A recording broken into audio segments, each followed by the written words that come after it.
দিকে দিকে অম্লান যার পরিচয়, নিবেদিত প্রাণ এক বীর মুজাহিদ। গল্প গানে বলি তার কাহিনী, যার ডাকে ভেঙে যায় জনতার নিদ। দিকে দিকে অম্লান যার পরিচয়, নিবেদিত প্রাণ এক বীর মুজাহিদ। গল্প গানে বলি তার কাহিনী, যার ডাকে ভেঙে যায় জনতার নিদ। একজন মানুষের বক্তব্য শোনার জন্য লক্ষ লক্ষ জনতার সমাবেশ ঘটে। পঙ্গপালের মতো ছুটতে থাকেন তারা। নিজেদের পকেটের পয়সা ব্যয় করে দূর দূরান্ত থেকে আসেন বিভিন্ন পরিবহনে। ঘন্টার পর ঘন্টা ধরে করেন অপেক্ষা। জায়গা না পেয়ে ফুটপাত আর রাস্তা হয় জনতার ঠিকানা। একজন ব্যক্তির বক্তব্য শোনার জন্য মা বোনেরাও থাকেন অধীর আগ্রহে। তাদের হৃদয়ের কথা ধ্বনিত প্রতিধ্বনিত হয় একটি কণ্ঠস্বরে। শিশু কিশোররাও মন্ত্রমুগ্ধের মতো শোনে তার কথা। একজন ব্যক্তি যার বক্তব্য নিয়ে রীতিমতো গবেষণা করা হয়, বিশ্বব্যাপী আলোচিত হয় একটি নাম। একজন দায়ে ইলাল্লাহ যার সাবলীল উপস্থাপনায় শত শত অমুসলমান ইসলামের সুশীতল ছায়ায় আশ্রয় নেন। তিনি লক্ষ কোটি জনতার একান্ত প্রিয় আল্লামা দিলওয়ার হোসাইন সাঈদী। বাংলাদেশের এই সবুজ জমিন থেকে যার সুখ্যাতি ছড়িয়ে গেছে বিশ্বব্যাপী, সারা দুনিয়ায় মুসলিম উম্মার কাছে আজ অতি পরিচিত ও প্রিয় নাম আল্লামা দিলওয়ার হোসাইন সাঈদী। আমার এই দেশ কত সুন্দর, আমার এই দেশ কি যে মনোহর। পাখির গানে গানে আসে ভোর, আজানের সুরে সুরে আসে ভোর। পাখির গানে গানে আসে ভোর, আজানের সুরে সুরে আসে ভোর। পাতায় পাতায় আলোর চিত্রকলা, ঢেউয়ের তালে তালে অনুপম কথা বলা। আমার এই দেশ কত সুন্দর, আমার এই দেশ কি যে মনোহর। 1940 সাল হিজরি ক্যালেন্ডারে দিনটি ছিল 7ই রমজান, বৃহস্পতিবার। এই পবিত্র দিনে পিরোজপুর জেলার ঐতিহ্যবাহী সাইদখালী গ্রামে প্রখ্যাত আলেমে দ্বীন মাওলানা ইউসুফ সাঈদীর ঘর আলোকিত করে জন্মগ্রহণ করেন শিশু দেলোয়ার। আল্লামা সাঈদী ভাগ্যবান এক নাম। তার পিতা ফুরফুরা শরীফের সিলসিলা পীর হিসেবে এলাকায় ব্যাপক পরিচিত ছিল। তার আম্মাও পর্দানেশীন দিনদার এক মহিলা। এমন আব্বা আম্মার কোল জুড়ে জন্ম নিয়ে আল্লামা সাঈদী সত্যিই ধন্য। আমি আল্লাহ তাআলার দরবারে শুকরিয়া আদায় করি যে আল্লাহ তাআলা একটি দ্বীনি পরিবেশে আমাকে একটি দ্বীনি পরিবারের মধ্যে জন্মগ্রহণ করার তৌফিক দান করেছেন। আমার চাচা হযরত সুফি সাইদুর রহমান সাহেব এবং আমার পিতা হযরত মাওলানা ইউসুফ সাঈদী সাহেব রহমতুল্লাহ আলাইহি, এই দুইজনই ফুরফুরার মুজাদ্দিদে জামান হযরত আবু বকর সিদ্দিক রহমতুল্লাহ আলাইহি খলিফা ছিলেন। তাদের অনেক মুরিদ মুতাকাদ ছিলেন। তো এই তার ঘরে তারই এই দ্বীনি পরিবারে আল্লাহ তাআলা আমাকে দুনিয়ায় এনেছেন। আমার আম্মা এখনো বেঁচে আছেন এবং আমার আম্মা অত্যন্ত ধার্মিকা, তাহাজ্জুদ গুজার। এই পরিবেশে আমি ইচ্ছা করে তো আর আসতে পারিনি। আল্লাহ তাআলা দয়া করে আমাকে এরকম একটি দ্বীনি পরিবারে আমাকে দুনিয়া আসার তৌফিক দান করেছেন এবং তাদের থেকে দ্বীনি তরবিয়ত পেয়েছি বাচ্চা অবস্থা থেকে। এজন্য আমি আমার মনিবের দরবারে শুকরগুজার হচ্ছি। ছোটকালে গ্রামের পাশ দিয়ে বয়ে যাওয়া বিশাল নদী আর বিস্তৃত প্রান্তর তার মনে বিরাট প্রভাব ফেলে। তার উপর পারিবারিক ঐতিহ্য আর ধর্মীয় শিক্ষা তাকে একজন বিশাল মনের পরিপূর্ণ মানুষ হিসেবে গড়ে উঠতে সাহায্য করে। আল্লামা সাঈদীর পিতা মোহতারাম ইউসুফ সাঈদীর প্রতিষ্ঠিত মাদ্রাসাতেই তার প্রাথমিক শিক্ষা শুরু হয়। তারপর উচ্চ ডিগ্রির জন্য খুলনা আলিয়া মাদ্রাসা ও সাসিনে আলিয়া মাদ্রাসায় লেখাপড়া করেন। 1962 সালে মাদ্রাসা শিক্ষা সমাপ্ত করেন।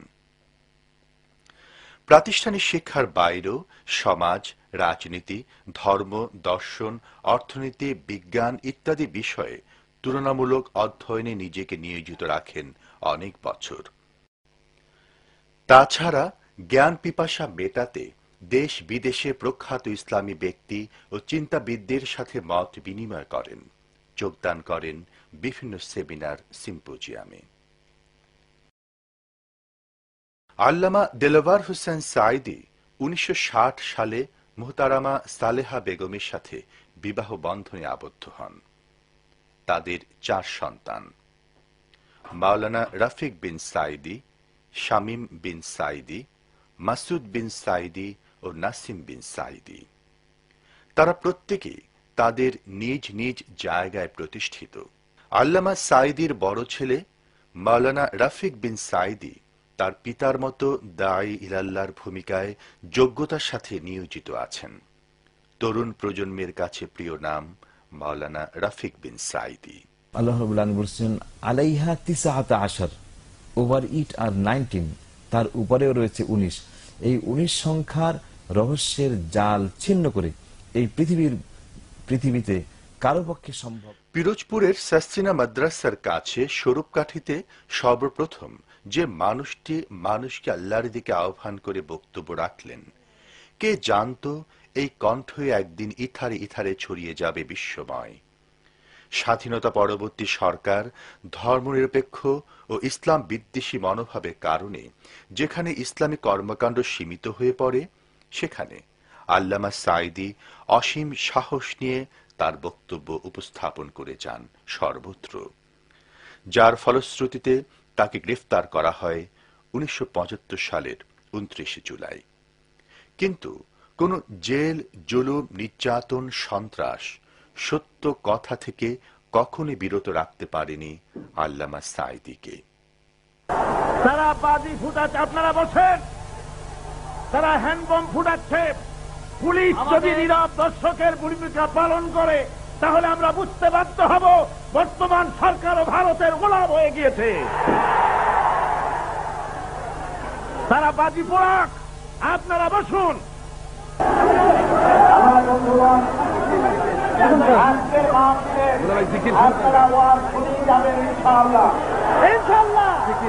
শত জুলুম নির্যাতন করেও সাহসী এই মানুষটিকে দাঈ ইলাল্লাহর ভূমিকা থেকে বিরত রাখা যায়নি, বরং দেশের সীমানা ছাড়িয়ে সারা দুনিয়ার প্রায় অর্ধশত দেশে আমন্ত্রিত হয়েছেন তিনি। তাছাড়া Oxford, Cambridge, Harvard, Oklahoma, Houston, International ইসলামী বিশ্ববিদ্যালয় মালয়েশিয়া সহ দেশ বিদেশের বিভিন্ন বিশ্ববিদ্যালয়ে বক্তব্য রাখেন। لبيك اللهم لبيك لبيك لا شريك لك لبيك إن الحمد والنعمة لك والملك لا شريك لك। আল্লামা দেলোয়ার হোসেন সাঈদী 1973 সাল থেকে প্রায় প্রতি বছর হজ বা ওমরা পালন করে থাকেন। তার মধ্যে সৌদি বাদশাহ ফাহাদের আমন্ত্রণে রাজকীয় মেহমান হিসেবে 2 বার এবং রাবেতা আলম আল ইসলামের আমন্ত্রণে 5 বার হজ পালন করেন।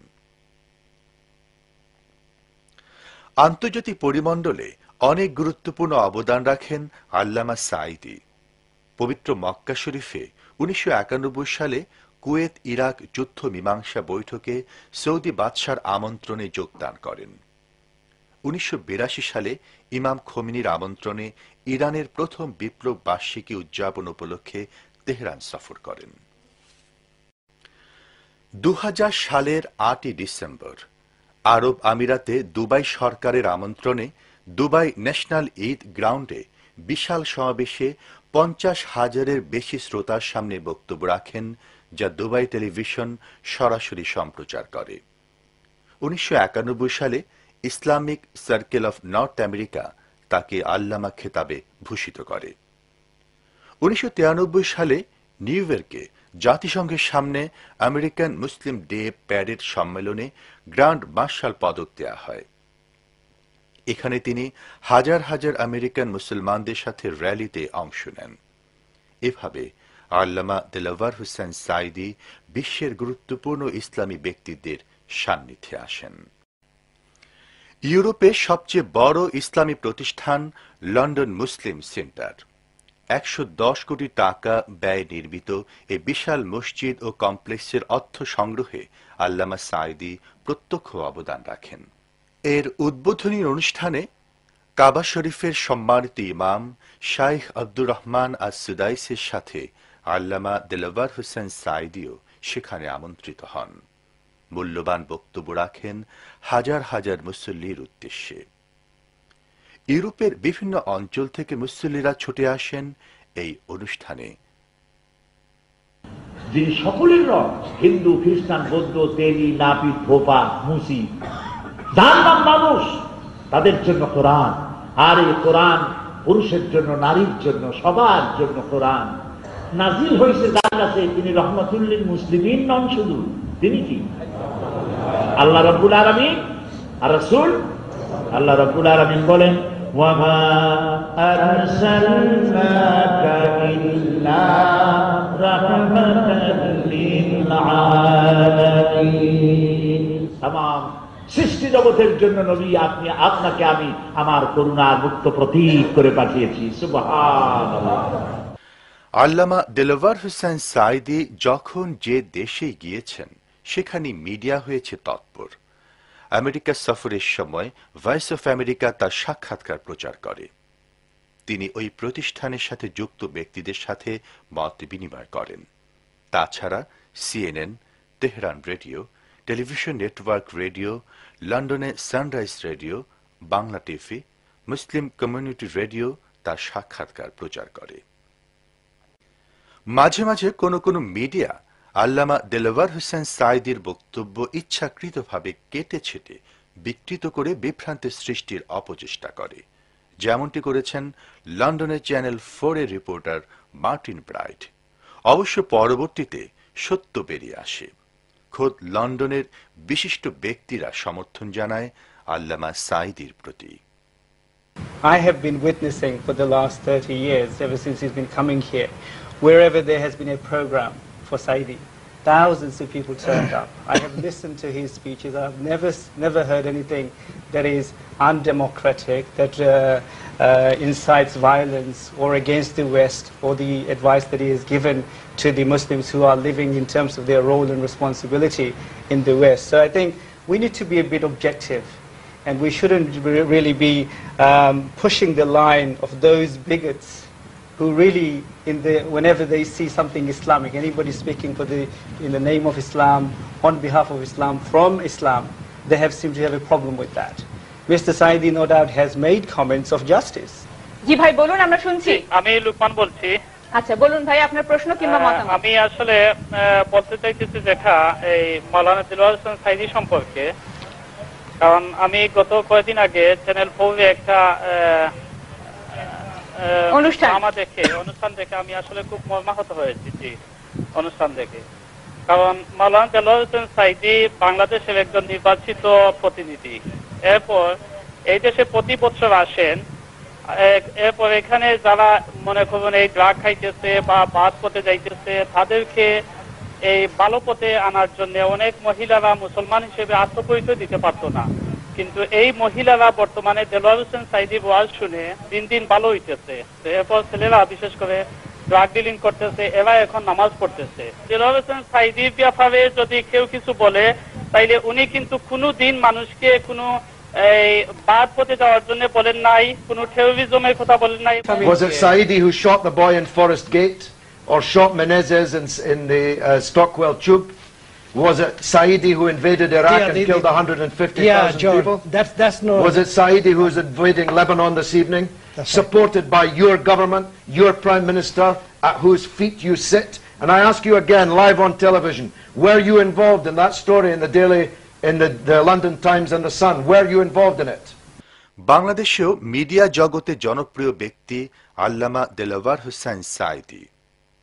এছাড়া তার বক্তব্যের অডিও ভিডিও সিডি ছড়িয়ে গেছে দেশের সীমানা ছাড়িয়ে বিশ্বব্যাপী। স্পন্দন অডিও ভিজুয়াল সেন্টারের সিডি ভিসিডি প্রকাশনা অনুষ্ঠানে দেশের শীর্ষস্থানীয় বুদ্ধিজীবীরা প্রাণ খোলা কথা বলেন। বহু বছর ধরে দূর থেকে এবং ক্যাসেটে যার কণ্ঠ শুনে আমি মুগ্ধ হয়েছি, তার সাথে একই মঞ্চে আজ উপবেশন করার আমার সৌভাগ্য হয়েছে আল্লামা দেলোয়ার হোসেন সাঈদীর সঙ্গে। সেজন্য আল্লাহর শুকরিয়া আদায় করছি এবং একই সঙ্গে আপনাদের অনুরোধ করবে একটি জিনিস বিবেচনা করে দেখুন। আমি এবং আমারই আরেকজন সহকর্মী অধ্যাপক আবু জাফর এক সময় আমাদের এ ধরনের মাহফিলে থাকার কথা ছিল না, আমরা থাকতাম না। আজ আমরা সেই মাহফিলে এসে কাতারবন্দী হয়েছি। এটি আল্লাহরই শান। আল্লাহু আকবার। আজ চতুর্দিকে মিডিয়ার যে ষড়যন্ত্র, যে লড়াই, যে ধ্বংসকর ইসলামকে উৎখাত করার জন্য যে চেষ্টা, এটা যদি প্রতিরোধ করতে হয় অবশ্যই তার একটা সূচনা করতে হবে, আধুনিক সূচনা। তার একটা সূচনা করতে হবে বৈজ্ঞানিক সূচনা। সম্ভবত সেই কাজটা বাংলাদেশে, অন্তত বাংলাদেশে সাইফুল্লাহ মনসুরের দ্বারা প্রথম সাধিত হলো, ব্যক্তি বিশেষের দ্বারা বা তার একটা ছোট গ্রুপের দ্বারা। এরকমই হয় যখন কোনো মহৎ কাজকে আল্লাহ সহায়তা দান করেন, তখন কিভাবে যে সেটা হয়ে যায় এক অদ্ভুত ব্যাপার। আমি এ নিয়ে পড়াশোনা করি এবং চিন্তা ভাবনা করি বলে আমি জানি কি কাজটা সাইফুল্লাহ মনসুর করে ফেলেছে। যখন এদেশের ইসলামী আন্দোলনের ইতিহাস লেখা হবে, এ নিয়ে গবেষণা হবে অনেক পরে, তখন কে জানে এই কাজটাকে কিভাবে দেখা হবে। আল্লামা দেলোয়ার হোসেন সাঈদীর পাশে আমি আর আফতাব সাহেব, ডক্টর আফতাব বসছিলাম। আমরা দুজন আলোচনা করছিলাম যে এটা কি হলো। আমরা ছিলাম গণকণ্ঠের সম্পাদক এবং আমার সহ সম্পাদক ছিলেন আফতাব সাহেব। আমরা এই দেশে সমাজতন্ত্র প্রতিষ্ঠার জন্য ওই পত্রিকা, ওই রেডিক্যাল পত্রিকা বের করেছিলাম। আল্লাহ কি করে দিলেন, আজ আমরা এই দেশের কোরআনের সর্বশ্রেষ্ঠ তফসিরকারের সাথে বসে ইসলামী আন্দোলনের এক গৌরবজনক মুহূর্তে আমরা তার সাথে বসে আছি।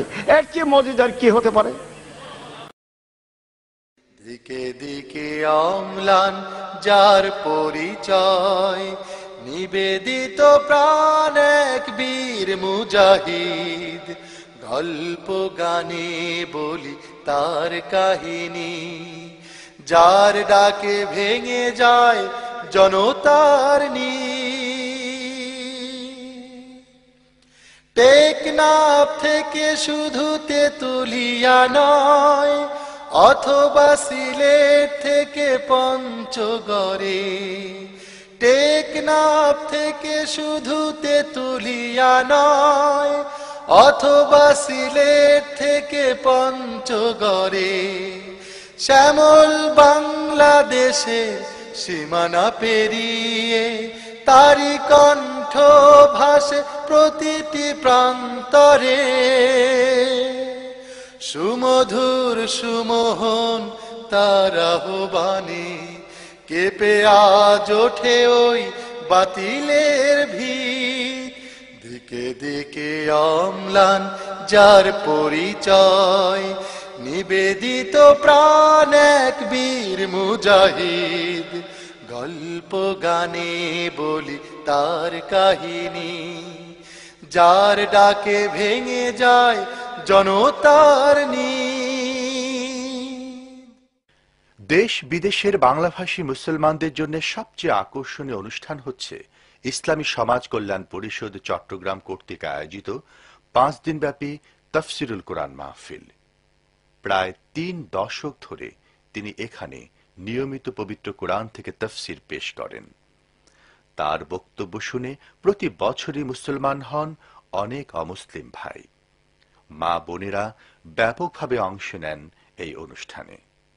শিশু কিশোরদের জন্যও হয় আলাদা অনুষ্ঠান। তাফসীর মাহফিলে দেশ বিদেশে গুরুত্বপূর্ণ ও বিশিষ্ট ব্যক্তিদের উপস্থিতি সবার নজর কাড়ে। চট্টগ্রাম তাফসীরুল কোরআন মাহফিলের 25 বছর পূর্তি উপলক্ষে আয়োজন করা হয় বর্ণাঢ্য অনুষ্ঠানমালা, যেখানে বিশিষ্ট ব্যক্তিরা অংশগ্রহণ করেন। সম্বর্ধনা পাওয়ার মতো কিছুই করি নেই। আমি শুধু এতটুকুন মনে করি যে কিয়ামতের দিন আল্লাহ তাআলা যদি বলেন তোকে মাফ করে দিলাম, এটাই সব থেকে বড় পাওনা হবে। এর থেকে বড় পাওনা কিছুই আশা করি না। কোরআনে কারীমের এই দাওয়াত আপনারা জানেন, গতকাল এখানে ফুরফুরা পীর সাহেব বলে গেছেন, আমার আব্বা এবং আমার চাচা দুজনই ছিলেন হযরত মাওলানা আবু বকর সিদ্দিকী রহমতুল্লাহ আলাইহির খলিফা। আমার ময়দান ছিল খুব ফুলে ভরা, কুসুমাস্তীর্ণ। সেই কুসুমাস্তীর্ণ পথ থেকে উত্তপ্ত মরুভূমির উপরে, বালুর উপরে জেল জরিমানার ঝুঁকি নিয়ে এই রাস্তায় আসার তৌফিক দিয়েছেন আল্লাহ রাব্বুল আলামিন তাফহিমুল কোরআনের কারণে। আজকে বলতে আমার দ্বিধা নাই, কোরআনের তাফসীর করতে গিয়ে আমার কোনো কৃতিত্ব নাই, এর সমস্ত কৃতিত্ব আল্লাহ পাকের এবং তারপরে তাফহিমুল কোরআনের। আল্লামা দেলোয়ার হোসেন সাঈদী জামাত ইসলামী বাংলাদেশের কেন্দ্রীয় নির্বাহী পরিষদের সম্মানিত সদস্য হিসেবে গুরুত্বপূর্ণ দায়িত্ব পালন করে যাচ্ছেন। 1996 ও 2001 সালে পরপর দুইবার পিরোজপুর 1 আসন থেকে সংসদ সদস্য নির্বাচিত হন। তিনি বিগত সংসদে জামাতের সংসদীয় দলের উপনেতা ও ধর্ম মন্ত্রণালয় সংক্রান্ত সংসদীয় কমিটির প্রধানের দায়িত্ব পালন করেন। সংসদে তার গুরুত্বপূর্ণ ভূমিকা দেশ বিদেশে ব্যাপকভাবে আলোচিত হয়। আমি ফ্লোর নিয়ে স্পিকারকে বললাম, আমার ইমানের সাথে, সংবিধানের সাথে, রুলস অফ প্রসিডিওর সাথে কন্ট্রাডিকশন হয়েছে। আমার সংবিধান বলে শহীদ প্রেসিডেন্ট জিয়াউর রহমান সাহেব তিনি সংবিধানের ভিতরে লিপিবদ্ধ করেছিলেন, সমস্ত কাজ হবে, রাষ্ট্রের সমস্ত কাজ হবে আল্লাহর উপর ঈমান এবং অবিচল আস্থার কে কেন্দ্র করে। তো আল্লাহর উপরে আমরা ঈমান এনেছি, আমরা মুসলমান। উনি সেটা পার্লামেন্ট, উনি সেটা সংবিধানে লিপিবদ্ধ করেছেন। আর মুসলমান আল্লাহ ছাড়া কাউকে রুকু সেজদা দিতে পারে না। আপনার সামনে মাথা নত করা এটা রুকুর শামিল, এভাবে মাথা নিচু করা জায়েজ নাই, হারাম। 15 মিনিট কোরআন এবং হাদিস দিয়ে আমি এই বক্তব্য রাখলাম। তিনি হুমায়ুন রশিদ চৌধুরী সাহেব ছিলেন তখন স্পিকার। তিনি বললেন, মৌলানা সাহেব আমি আপনার সাথে সম্পূর্ণ একমত, কিন্তু এইভাবে তো আমি এটাকে বন্ধ করতে পারবো না, আপনাকে নোটিশ দিতে হবে। আমি নোটিশ দিলাম, আওয়ামী লীগ সরকার আমার নোটিশ ডিপ ফ্রিজের মধ্যে আটকাই দিল। 5 বছর চলে গেল, আর নোটিশ উঠলো না। আল্লাহ তাআলা দ্বিতীয়বারের মতো আবারও আমাকে আনলেন জোটের সাথে। আমি আবার পার্লামেন্টে কথা উত্থাপন করলাম, সেই নোটিশ দিলাম, নোটিশ উত্থাপিত হলো, মিটিং হলো, গড়াতে গড়াতে 5 বছরের শেষ দিনে, যেদিন শেষ হলো পার্লামেন্ট, তার আগের দিন আমি মনে করলাম এ সরকার আমলেও বুঝি হলো না। শেষ দিন দেখতে পেলাম প্রত্যেক টেবিলে কাগজ এসেছে, রুলস অফ প্রসিডিওরের আর্টিকেল নম্বর 267 ঝুঁকাইয়া শব্দের সামনে ক্রস শব্দ এসেছে। মাথা ঝুঁকানোর প্রয়োজন নাই, পার্লামেন্টে কিয়ামত পর্যন্ত আর মাথা ঝুঁকাতে হবে না।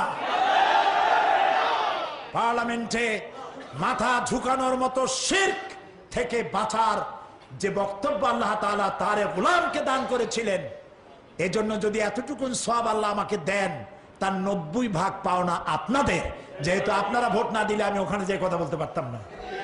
ইকামতে দ্বীনের দায়িত্ব পালনে সর্বোত্তম প্ল্যাটফর্ম হিসেবে মনে করে 1973 সাল থেকে জামাতের রুকনের দায়িত্ব পালন করলেও সংগঠনের বাইরেও তার রয়েছে বিশেষ গ্রহণযোগ্যতা। স্বয়ং আমিরে জামাত মাওলানা মতিউর রহমান নিজামী বলেন, সাইদি সাহেব শুধুমাত্র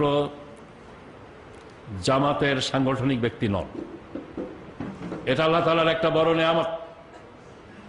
দলীয় গণ্ডির বাইরেও তার গ্রহণযোগ্যতা আছে, তার একটি সার্বজনীন অবস্থান আছে।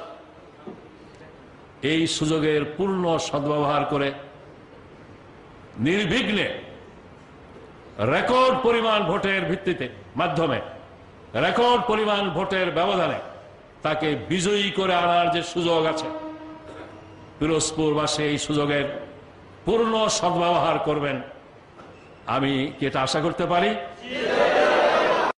আন্তর্জাতিক পরিমণ্ডলে এই বিশাল জনপ্রিয়তা ও প্রায় অর্ধশত দেশি বিদেশি প্রতিষ্ঠানের সাথে প্রত্যক্ষ যুক্ত থাকার পরও আল্লামা দেলোয়ার হোসেন সাঈদী তার নিজ জন্মভূমি পিরোজপুরবাসীর কথা কখনো ভুলেননি।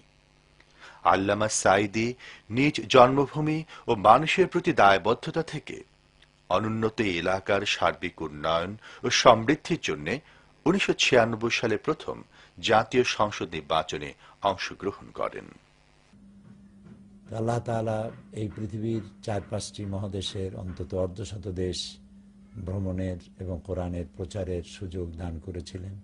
আমি দেশে এবং বিদেশে যখন যেখানে গিয়েছি, আমি আমার জনগণকে, আমার জন্মস্থানের মানুষগুলিকে বলে যাইনি। তাদের দুঃখ দুর্দশা, তাদের চাহিদা ইত্যাদি আমি মনে রেখেছি এবং আমি আমার অবস্থানকে তাদের কাছাকাছি রাখার চেষ্টা করেছি এবং তাদের উন্নয়নের জন্যেই এলাকার মানুষের আগ্রহকে সামনে রেখে জনপ্রতিনিধি হওয়া। বাংলাদেশের দক্ষিণাঞ্চলের নদীমাতৃক অবহেলিত এই জনপদটির ইতিপূর্বে যারা জনপ্রতিনিধি ছিলেন, তারা এলাকার উন্নয়নে তেমন কোনো অবদানই রাখতে পারেননি। আল্লামা দেলোয়ার হোসেন সাঈদী পরপর 2 বার বিপুল ভোটে নির্বাচিত হয়ে এলাকার যে অভাবনীয় উন্নয়ন সাধন করেন তা সত্যি চোখে পড়ার মতো। অসততা, দুর্নীতি, চাতুর্য আর মিথ্যা আশ্বাস বাংলাদেশের রাজনৈতিক অঙ্গনের স্বাভাবিক চিত্র হলেও আল্লামা সাঈদী এক্ষেত্রে সম্পূর্ণ ব্যতিক্রম। তিনি পিরোজপুরবাসীকে শুধু মিথ্যা আশ্বাস দেননি, স্বপ্নকে সফল করে দেখিয়ে দিয়েছেন একাগ্রতা, আন্তরিকতা, সততা আর নিষ্ঠা থাকলে যে কোনো অসম্ভবকে সম্ভব করা যায়। জনতার কল্যাণে তারি কীর্তি গাথা আনে সবার প্রাণে নতুনের বারতা। জনতার কল্যাণে তারি কীর্তি গাথা আনে সবার প্রাণে নতুনের বারতা। জ্ঞানের আলো জেলে ঘুচায় আধার, পথঘাট গড়ে তোলে নতুন করে। বিগত 5 বছরে পিরোজপুরে রাস্তা, ব্রিজ, কালভার্ট নির্মাণে 10 কোটি টাকা ব্যয় করা হয়েছে। 1,90,00,000 টাকা ব্যয় নির্মাণ করা হয়েছে পিরোজপুর বাস টার্মিনাল। আধুনিক সুযোগ সুবিধা সম্বলিত এই টার্মিনাল এই অঞ্চলের যোগাযোগ ব্যবস্থার সেতু বন্ধনের কাজ করবে। পিরোজপুরের জন্য যেটা অতি জরুরি ছিল, সেই বাস টার্মিনালটা পিরোজপুরে হইল এবং যে বাস টার্মিনালটা পিরোজপুরে হয়েছে এটা একটা অত্যাধুনিক মানের। এবং এখানের যে এমপি মহোদয় আছেন আল্লামা দেলোয়ার হোসেন সাঈদী সাহেব, তার অক্লান্ত চেষ্টা এবং তার সার্বক্ষণিক পরিদর্শনের ফলাফলই এটা এই পর্যন্ত আসতে পারছে। সাংস্কৃতিক কর্মকাণ্ড বিকাশের লক্ষ্যে 2,82,00,000 টাকা ব্যয়ে 400 আসন সম্বলিত শিল্পকলা একাডেমি ভবন নির্মাণ করা হয়েছে। তৎকালীন প্রধানমন্ত্রী বেগম খালেদা জিয়া এর উদ্বোধন করেন। পিরোজপুর যুব প্রশিক্ষণ কেন্দ্র নির্মাণ সম্পন্ন হয়েছে, যার নির্মাণ ব্যয় 5,95,41,000 টাকা। 1,181 জন যুব ও যুব মহিলাদের প্রশিক্ষণ দিয়ে 48,25,000 টাকা সুদমুক্ত ঋণ বিতরণ করা হয়। পিরোজপুর সদর হাসপাতালকে 50 থেকে 100 শয্যায় উন্নীত করায় 5,20,50,000 টাকা ব্যয় করা হয়েছে। 3,43,16,000 টাকা ব্যয়ে পিরোজপুর সদরে নার্সিং সেন্টার নির্মাণ করা হয়। এরও উদ্বোধন করেন তৎকালীন প্রধানমন্ত্রী বেগম খালেদা জিয়া। শিক্ষা বিস্তারে আল্লামা সাঈদী ছিলেন বিশেষ যত্নবান। প্রায় প্রতিটি স্কুল, কলেজ, মাদ্রাসায় লেগেছে উন্নয়নের ছোঁয়া। তিনি নিজে দরদি মন নিয়ে ছুটে গেছেন এসব প্রতিষ্ঠানে। পিরোজপুর সরকারি সরোভাদ্দি কলেজের দ্বিতল ভবনের ঊর্ধ্বমুখী সম্প্রসারণ কাজের জন্য 12,90,000 টাকা এবং একাডেমি ভবন সংস্কার কাজে 25 লক্ষ টাকা বরাদ্দ করেন। 2002 সালের ফেব্রুয়ারি মাসে আমি এই কলেজে যোগদানের পরে মাননীয় সংসদ সদস্যের সাথে সাক্ষাৎ করে ছাত্রদের এই অসুবিধার কথা বলি। উনি শিক্ষা মন্ত্রণালয়ের সরকারি ও বেসরকারি নির্বাচিত কলেজের যে প্রকল্প আছে সেখান থেকে অত্র কলেজের ছাত্রছাত্রীদের জন্য 100 শয্যা বিশিষ্ট একটি ছাত্রাবাসের অনুমোদন নিয়ে আসেন। ছাত্রাবাসটি ইনশাআল্লাহ আগামী 1 জুলাই থেকে চালু হচ্ছে। বর্তমানে এই কলেজে ইন্টারমিডিয়েট ডিগ্রি পাস কোর্স ছাড়াও 14টি বিষয় সম্মান কোর্স চালু রয়েছে এবং সম্মান কোর্সে পিরোজপুর জেলা নয়, পিরোজপুর, বাগেরহাট, খুলনা, যশোর থেকেও ছাত্রছাত্রীরা এসে অধ্যয়ন করছে। ছাত্রাবাসটি চালু হলে পর এই দূর দূরান্তে ছাত্রছাত্রীদের আবাসন সমস্যার আংশিক সমাধান হবে। পিরোজপুর সদরে ছিন্নমূল পরিবারের আশ্রয়ের জন্য আশ্রয়ণ প্রকল্প নির্মাণে ব্যয় হয়েছে 1,60,00,000 টাকা। হুলারহাট, শারিকতলা, পাড়েরহাট মৎস্য বন্দর রক্ষা বেড়িবাঁধ নির্মাণ কাজ শুরু হয়েছে, যার জন্য বরাদ্দ করা হয়েছে 30 কোটি টাকা। পিরোজপুরের আরেকটি গুরুত্বপূর্ণ উপজেলা নাজিরপুর। এখানেও হয়েছে ব্যাপক উন্নয়ন কর্মকাণ্ড। তার মাঝে মাত্র কয়েকটি এখানে উল্লেখ করা হলো। পিরোজপুর নাজিরপুর কালীগঙ্গা ব্রিজ সহ 32 কিলোমিটার সড়ক নির্মাণে বরাদ্দকৃত অর্থের পরিমাণ 16 কোটি টাকা। 1,77,00,000 টাকা ব্যয়ে ফায়ার সার্ভিস ও সিভিল ডিফেন্স স্টেশন নির্মাণ সম্পন্ন হয়েছে। ডিজিটাল টেলিফোনের আওতায় এসেছে এই উপজেলা। নাজিরপুরে প্রায় 70 লক্ষ টাকা ব্যয়ে 8টি সুদৃশ্য মসজিদ নির্মাণ করা হয়েছে। আল্লামা দেলওয়ার হোসেন সাঈদীর আন্তরিক প্রচেষ্টায় ইন্দুরকানী থানাকে জিয়ানগর নাম দিয়ে উপজেলায় উন্নীত করায় এই এলাকার মানুষের প্রাণের দাবি দীর্ঘদিন পর বাস্তবায়িত হল। জিয়ানগর উপজেলা কমপ্লেক্স নির্মাণ এই উপজেলার উন্নয়নের সোপান হয়ে আছে। 18,84,000 টাকায় জমি অধিগ্রহণ, 1,68,00,000 টাকা ব্যয়ে উপজেলা প্রশাসনিক ভবন নির্মাণ, 33,46,000 টাকায় গেজেটেড অফিসার্স কোয়ার্টার নির্মাণ, 43,46,000 টাকা ব্যয়ে নন গেজেটেড অফিসার্স ডরমিটরি নির্মাণ, 11,95,000 টাকায় ইউনো কোয়ার্টার নির্মাণ সহ বিভিন্ন উন্নয়নমূলক কাজে আজ জিয়ানগর একটি আধুনিক শহরে রূপ ধারণ করেছে। জিয়ানগরের বলেশ্বর নদীর উপর এলাকাবাসীর ব্রিজ নির্মাণ করার প্রাণের দাবি পূরণ করেছেন আল্লামা সাঈদী। 26 কোটি টাকা ব্যয়ে এই সেতু নির্মাণের কাজ দ্রুত এগিয়ে চলছে। জিয়ানগর ডাক বাংলা নির্মাণ করা হয়েছে। ডিজিটাল টেলিফোনের আওতায় এসেছে জিয়ানগর। জিয়ানগরের রাস্তাঘাট, ব্রিজ, কালভার্টের উন্নয়ন হয়েছে ব্যাপকভাবে। 31 শয্যার হাসপাতালের নির্মাণ কাজ সম্পন্ন হওয়ার পথে। এর জন্য বরাদ্দ করা হয়েছে 9 কোটি টাকা। জিয়ানগরের বিভিন্ন শিক্ষা প্রতিষ্ঠান উন্নয়নে কয়েক কোটি টাকা বরাদ্দ করা হয়েছে। জিয়ানগর থেকে পাড়েরহাট, গাজীপুর, শারিকতলা, হুলারহাট হয়ে বেড়িবাঁধ নির্মাণে বরাদ্দকৃত অর্থের পরিমাণ 30 কোটি টাকা। ছিন্নমূল পরিবারের আবাসনের জন্য বরাদ্দ করা হয়েছে 4 কোটি টাকা। পল্লী বিদ্যুতায়নে ব্যয় করা হয়েছে 6 কোটি টাকা। সততা, আন্তরিকতা আর নিষ্ঠা থাকলে যে উন্নয়নের কাজ ত্বরান্বিত হয় তার সাক্ষী আজ পিরোজপুরবাসী। আল্লামা দেলওয়ার হোসেন সাঈদী এমন এক বিশাল ব্যক্তিত্ব, যিনি যখন যার কাছে গিয়েছেন তখনই স্বতঃস্ফূর্ত সহযোগিতা পেয়েছেন। এলাকার উন্নয়নে তৎকালীন প্রধানমন্ত্রী বেগম খালেদা জিয়া আল্লামা সাঈদীকে যে সহযোগিতা করেছেন তা সত্যি মনে রাখার মতো।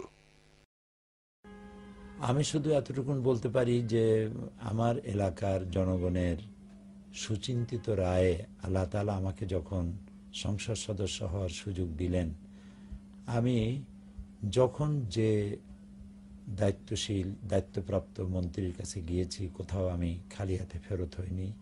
এমনকি দেশের সফল প্রধানমন্ত্রী, মাননীয় প্রধানমন্ত্রী দেশনেত্রী বেগম খালেদা জিয়া, তার কাছেও যখন যে কোনো দাবি নিয়ে এলাকার আমি গিয়েছি, আমি বিমুখ হইনি।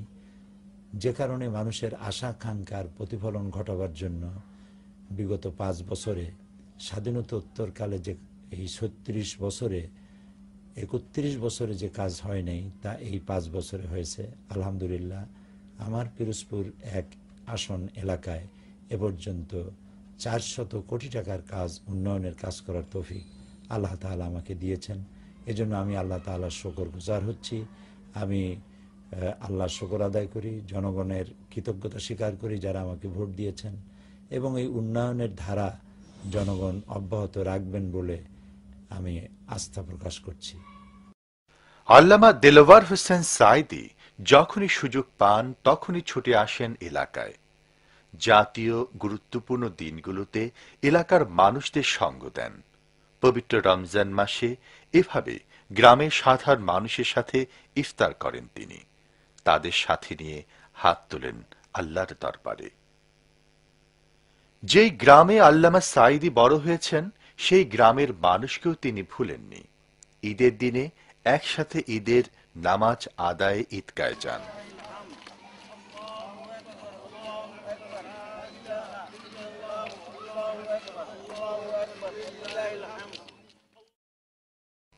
নিজ বাড়িতে দাওয়াত দেন গ্রামের মানুষদের। ঈদের সেমাই পায়েস পরিবেশন করেন নিজে দাঁড়িয়ে থেকে।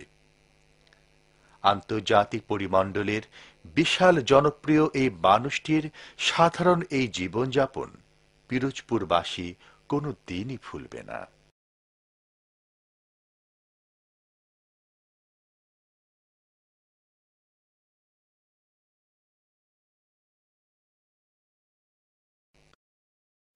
আল্লামা দেলোয়ার হোসেন সাঈদী পিরোজপুরে যে সাম্প্রদায়িক সম্প্রীতির নজির স্থাপন করেন, তার সাক্ষী হিন্দু ধর্ম অবলম্বী ভাই বোনেরা।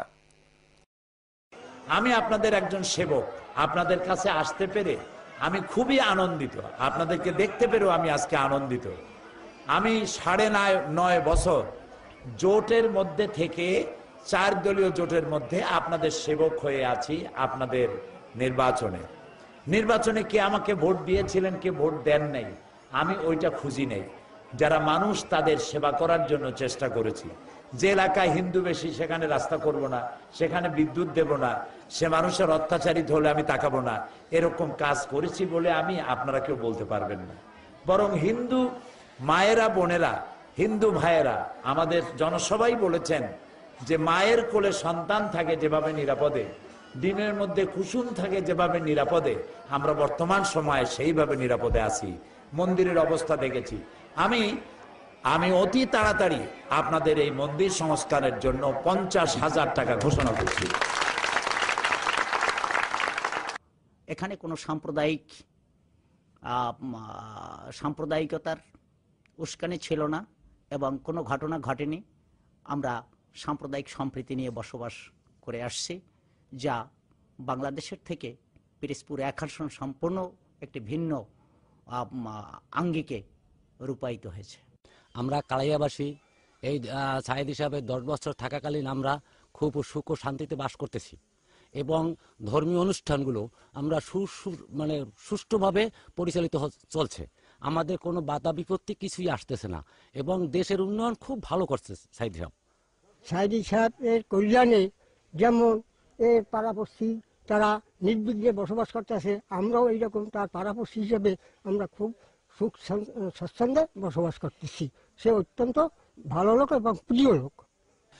ধর্ম বর্ণ ভুলে দেখি নির্বিশেষে, হাসে হৃদয় খুলে তারে ভালোবেসে। ধর্ম বর্ণ ভুলে দেখি নির্বিশেষে, হাসে হৃদয় খুলে তারে ভালোবেসে। তার ডাকে সাড়া দেয় মোটেও মাঝি, সুখের জোয়ার জাগে প্রতিটি ঘরে। আন্তর্জাতিক পরিমণ্ডলে সমাদৃত যেই বিশাল ব্যক্তিত্বকে এক নজর দেখার জন্য মানুষের অধীর আগ্রহ থাকে, যেই মানুষটির প্রতিটি কথার চুল চেরা বিশ্লেষণ করা হয়, মিডিয়ার আলোচনার কেন্দ্রবিন্দুতে মাঝে মাঝে চলে আসেন যেই ব্যক্তি, মুসলিম উম্মার স্বার্থ ও কল্যাণের চিন্তায় যে মানুষটি বিশ্বের এক প্রান্ত থেকে অন্য প্রান্তে ঘুরে বেড়ান, বাংলাদেশের প্রত্যন্ত অঞ্চলে যেখানে বিশেষ ব্যবস্থাপনায় গমন করেন, সেখানে আল্লামা দিলওয়ার হোসেন সাঈদী তার নিজ এলাকার মানুষের প্রকৃত অবস্থা দেখার জন্য ঘুরে বেড়ান প্রত্যন্ত অঞ্চলে। পায়ে হেঁটে মাইলের পর মাইল ছুটে যান, নিজে সরাসরি বোঝার চেষ্টা করেন এলাকার মানুষের সুবিধা অসুবিধা। মাঝে মাঝে ছোট বড় সমাবেশ করেন। সাধারণ খেটে খাওয়া দরিদ্র মানুষ তাকে কাছে পেয়ে প্রাণ খোলা কথা বলেন। বর্তমান জোট সরকারের বেগম খালেদা জিয়ার কাছে সংসদে তো অনেক লোকে অনেক কথা বলে, কিন্তু আসলে বাস্তবায়ন হয় না। কিন্তু আমার সাঈদী, আমার সংসদ সদস্য আল্লামা সাঈদী স্পেশাল ভাবে যে আমার এখান দিতে হবে, যা আমরা বাপ দাদা 14 গোষ্ঠীতে পাই না, 400 কোটি টাকার কাজ এই টিয়ানগরে হয়েছে।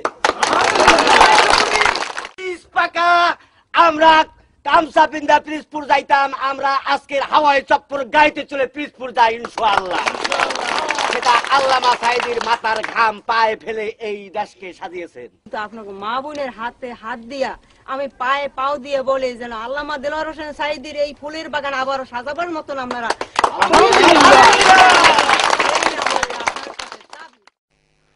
মানুষের এই যে অকৃত্রিম ভালোবাসা, এই যে আকাশ ছোঁয়া জনপ্রিয়তা, দেশ বিদেশের বিশাল গ্রহণযোগ্যতা, এসব কিছু আল্লামা সাঈদীকে অহংকারী করেনি, বরং সাধারণ জীবন যাপনে অভ্যস্ত বিনয়ী মানুষ হিসেবে তিনি নিজেকে প্রকাশ করেছেন বারবার। বিগত 5 বছরে এলাকার